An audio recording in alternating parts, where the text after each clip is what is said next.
Et salut les futurs experts, j'espère que vous allez bien. Aujourd'hui, je vous retrouve pour la deuxième partie concernant les métiers accessibles avec un bac+2 ou un bac+3 en comptabilité et en gestion financière. Vous êtes prêts? C'est parti!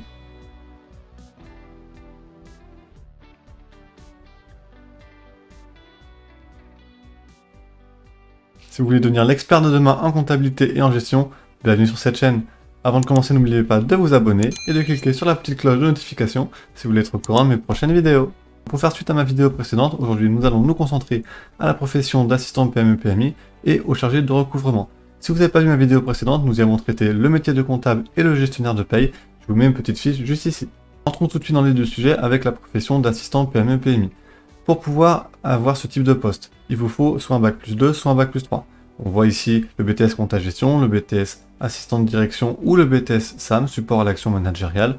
Évidemment le BTS gestion PME-PMI. Vous pouvez aussi vous orienter vers un bac+2 pour le DUT ou bac+3 le BUT avec la nouvelle réforme, donc le GEA option gestion finance ou le GACO, c'est-à-dire gestion administrative et commerciale des organisations.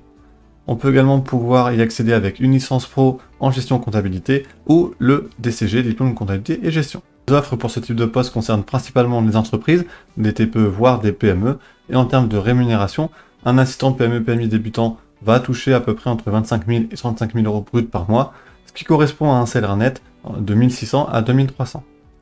Ensuite, après plusieurs années de pratique et d'expérience, vous pourrez prétendre à une rémunération avoisinant 35 000 à 46 000, ce qui fait à peu près entre 2 500 et 3 000 euros net par mois. L'assistante de gestion PME-PMI, c'est le bras droit du chef d'entreprise ou, dans une plus grande structure, d'un directeur de service.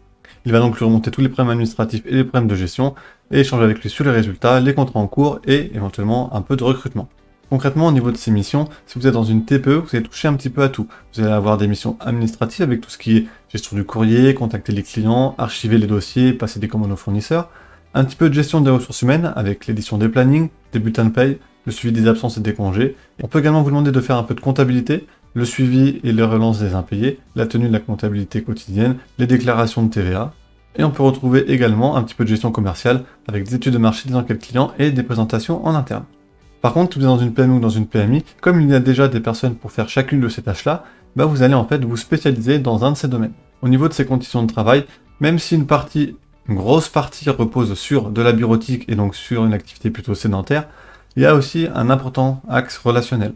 Vous serez le contact privilégié entre les différents collaborateurs de l'entreprise, entre les différents services, et vous ferez également le lien entre la direction et les différents partenaires. En termes d'avantages, on pourrait retrouver donc des missions assez variées, surtout si vous êtes dans une TPE où là vous allez toucher un petit peu à tout, donc il y aura peu de monotonie qui va s'installer dans votre quotidien, et on retrouve également de belles opportunités d'évolution professionnelle. Et à contrario, on va retrouver des points négatifs, comme les responsabilités qui peuvent être importantes, qui peuvent générer une certaine pression sur votre travail au quotidien, et de la législation et des normes qui vont changer régulièrement, et donc il va falloir vous tenir à jour. Au niveau des offres d'emploi maintenant, les recruteurs vont rechercher des candidats qui maîtrisent donc les règles techniques et opérationnelles de la comptabilité, si vous êtes amené à faire ce genre d'opération. Vous devez également maîtriser donc les logiciels comptables, le logiciel de paye et le pack office, traitement texte, tableur, logiciel de présentation. L'anglais est un plus sur votre CV qui est généralement apprécié pour les entreprises avec des négociations internationales. En termes d'expérience, c'est une profession qui est accessible relativement aux jeunes diplômés, mais si vous avez fait des cursus en alternance ou des stages, n'hésitez pas à les faire valoir, ce sera toujours un plus à faire valoir par rapport aux autres candidats. Les qualités qui vont vous demander, c'est de la polyvalence et de la rigueur, parce que vous êtes amené à faire différentes choses, surtout si vous êtes en TPE, de l'honnêteté et la discrétion par rapport aux informations confidentielles que vous pouvez avoir à traiter, être organisé, être autonome, et évidemment de l'aisance relationnelle, puisque vous serez en contact avec un certain nombre de collaborateurs. Et enfin, en termes d'évolution professionnelle, si vous êtes un assistant de gestion comme en TPE qui est polyvalent, qui touche un petit peu à tout, vous pourrez éventuellement vous attribuer le poste de responsable de services généraux ou de responsable administratif.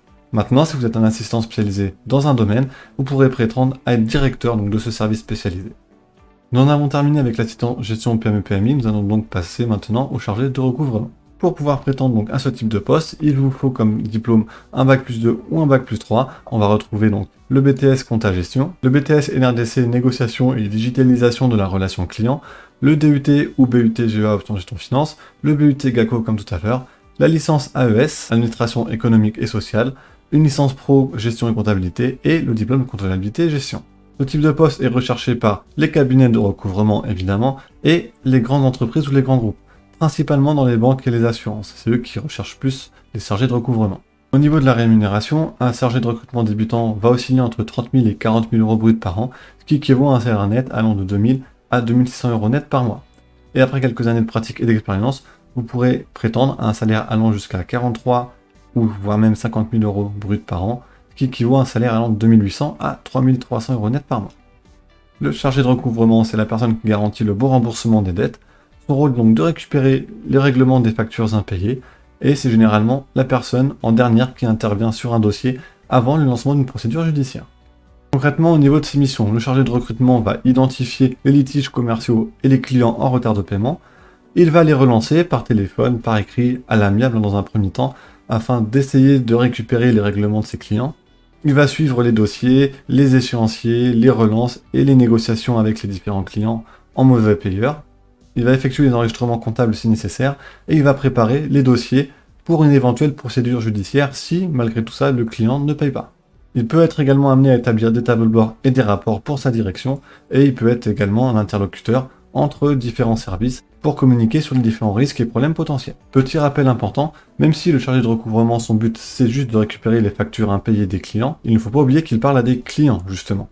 Peut-être que celui-ci est un client habituel, est un bon client, mais qu'il a des difficultés financières passagères. Donc il doit faire attention à maintenir une bonne relation, un bon contact avec celui-ci. Et petite remarque pour finir, dans les petites entreprises, donc souvent les TPE, le travail de recouvrement est assuré par le comptable. Parlons maintenant de ses conditions de travail. Donc vous l'avez compris, au quotidien, ce sont des missions principalement administratives, comptables ou juridiques, avec un axe important pour le contact avec le client. Vous allez travailler sous la responsabilité d'un crédit manager ou d'un responsable de contentieux, et vous pouvez également être amené à être en collaboration ou en relation avec des huissiers.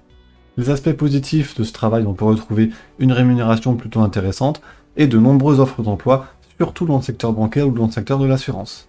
A contrario, ça va être souvent des missions répétitives, donc un peu de monotonie qui risque de s'installer. Vous devez gérer des situations conflictuelles, des clients qui sont soit de mauvaise foi, soit en difficulté, donc il faut savoir gérer ça. Et vous pouvez également être confronté à des règles ou à des lois qui changent, et donc il faut se tenir au courant des différentes évolutions.